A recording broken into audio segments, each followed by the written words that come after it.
अब देखिए 35 साल से आप गाने गा रहे हैं। कोई कहता है मैंने 25 साल में 5000 गाने गा दिए, कोई कहता है 6000 गा दिए। अदनान सामी ने 100। सोते रहते हैं। ये मैंने हमेशा म्यूज़िक को एक फैक्ट्री की तरह नहीं देखा। मेरे लिए मैं म्यूज़िक में आया एक, मैं ये नहीं कह रहा कि दूसरे जो हैं उनका पैशन नहीं है, मेरा पैशन है, लेकिन मैंने म्यूज़िक को हमेशा एक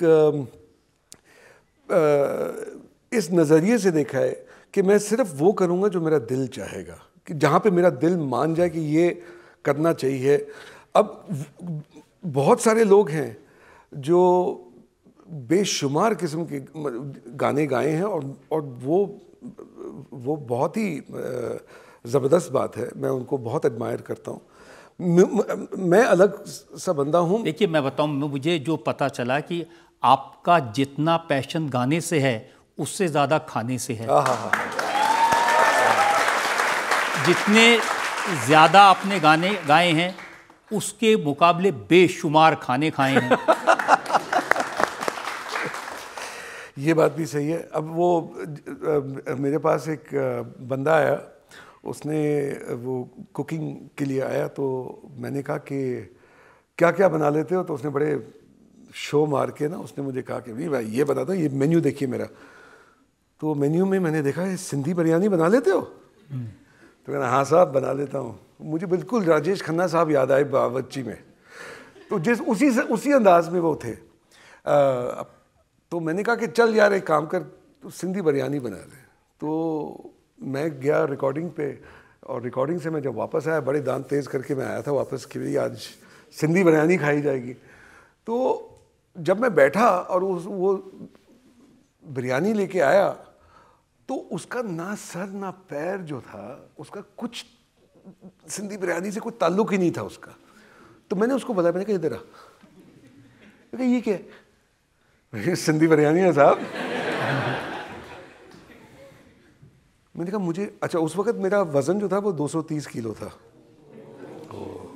वज़न हो तो ऐसा।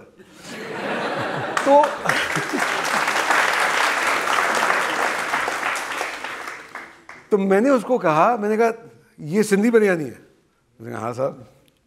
मैंने कहा मुझे गौर से देख। मैंने कहा अच्छा, वो परेशान हो गया, उसको पता था कि कोई गड़बड़ है।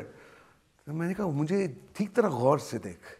मैंने कहा ये जो वज़न देख रहे हो ना, ये खा पी के बना है, ऐਵੇਂ नहीं बना। तुम दूसरों को बेवकूफ़ बना सकते हो लेकिन मुझे नहीं बना सकते। साहब मुझे बना बिरयानी नहीं बनाती आती।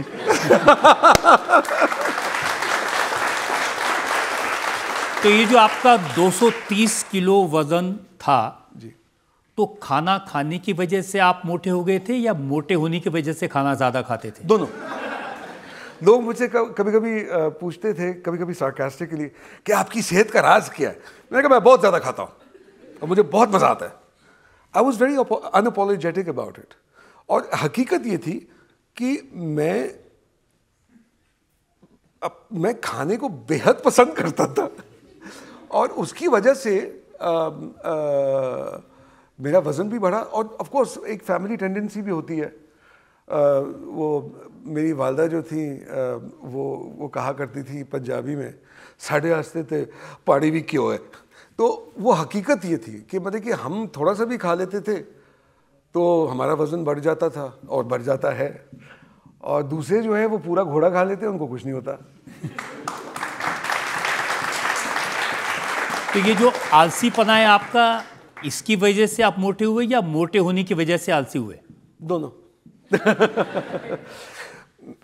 एक्चुअली क्या हुआ कि मजाक अपनी जगह, लेकिन जो 230 किलो तक मैं जब पहुंचा था तो एक बहुत सीरियस किस्म का उसमें मैं एक बहुत सीरियस स्टेज पे आ गया था, जहाँ पर मेरे वालिद साहब जो थे वो एक कैंसर पेशेंट भी थे। ही suffered from one of the deadliest cancers which was cancer of the pancreas. और हम लंदन में थे, तो हमने कहा कि मैंने बाबा को कहा, मैंने कहा कि आप क्योंकि आप यहाँ पे हैं, आप अपना चेकअप करा लीजिए। उनका ऑपरेशन भी हुआ था इस सिलसिले में क्रॉमवेल हॉस्पिटल में। तो मैंने कहा आप वहाँ पे चेकअप करा दो। उन्होंने कहा कि मैं सिर्फ एक सूरत हाल में जाऊँगा कि अगर तुम अपना चेकअप कराओ। तो मैंने उनकी खातिर मैंने कहा कि ठीक है मैं करा लेता हूँ। अब जब मैंने अपना चेकअप कराया तो जब रिज़ल्ट्स आए तो वहाँ के डॉक्टर्स जो हैं वो तो क्या कहते हैं प्यार मोहब्बत से तो बात नहीं करते ना, वो तो पूरा ठक वो पूरी चीज़ बता देते हैं बिना किसी खूबसूरती के, और अल्फाजों को वो बिल्कुल नहीं हाँ, वो कोई छुपाने की कोशिश नहीं करते। हमारे यहाँ के डॉक्टर तो बड़े सोच समझ के बताते हैं। बहुत देर बाद आपको बताते हैं कि आपको कैंसर है। बिल्कुल बिल्कुल। लेकिन वहाँ के लोग डॉक्टर सीधा बताते हैं। हाँ, मतलब यहाँ पे वो बोलेंगे आप थोड़े हेल्दी हो गए हैं। हाँ, आपको फील भी नहीं हुआ कि मैंने आपको इस तरह की चीज़ बोली है। तो वो बड़े उस तरह से बड़े प्यार मोहब्बत दे cushion the blow, you know. तो वहाँ पे उन्होंने कहा कि mister Sami, your results are on the borderline. If you continue with this lifestyle, I would not be surprised that your parents will find you dead in a hotel room 6 months from now. बहुत बड़ा झटका था, और मुझे गुस्सा तो इस बात पे सबसे ज़्यादा आया कि उसने मेरे वालिद साहब के सामने ये बात बोल दी। तो अब जब हम वहाँ से निकले तो मैंने बाबा को मैंने कहा you know doctors are melodramatic and all that. मैंने कहा इतनी भी बुरी बात नहीं। और मैं वहाँ से निकला, क्रॉमवेल से निकला, और सीधा शाम का वक्त था, सीधा मैं बेकरी के अंदर घुस गया। और वहाँ पे मेरे के आधी बेकरी मैंने खाली कर दी पेस्ट्रीज़ के साथ। और मेरे वालिद साहब जो थे वो मेरी तरफ देख रहे थे एकदम गुस्से में। तो उन्होंने कहा तुम्हें खुदा का खौफ नहीं है? मैंने कहा क्यों, क्या हुआ? तुमने अभी सुना नहीं कि डॉक्टर ने क्या बोला? मैंने कहा हाँ वो तो बोलते रहते हैं ना, आपको पता है कि वो ज़रा मेलोड्रामेटिक होते हैं। मैंने कहा इतनी कोई ऐसी बात नहीं। उन्होंने कहा मुझे नज़र आ रहा है और उसका कोई असर नहीं हो रहा। फिर उस शाम को हम बैठे, उन्होंने कहा देख बच्चे, मैं तुम्हारा बाप हूँ, मेरा फ़र्ज़ है कि जो भी तुम्हारी ज़िंदगी में होता है मैं तुम्हारे साथ खड़ा रहूँगा, और मैं हमेशा हर चीज़ में तुम्हारी मदद करूँगा। और ये मैं तुम्हारे लिए कोई फेवर नहीं कर रहा है, मैं बाप हूँ, ये मेरा काम है, और ना ही मुझे कोई चीज़ उसके बदले में चाहिए। लेकिन मैं सिर्फ एक चीज़ तुमसे मांग रहा हूँ, वो ये है कि एक बाप को अपने बच्चे को दफनाना नहीं चाहिए। ये मत करवाना मुझसे। तुमने मुझे दफन करना है, मैं तुम्हें दफन नहीं करूँगा, ये मुझसे मत करवाना। और कुछ भी करवा लो मुझसे, ये मत करवाना। उनकी आंखों में आंसू थे, और उस मोमेंट पे, ऐसे वक्त पे मैंने उनके साथ फिर वादा किया। मैंने कहा बाबा, मैं आपसे वादा करता हूँ कि अल्लाह आपकी ज़िंदगी लंबी करे, लेकिन ये मैं आपसे कभी नहीं करवाऊँगा।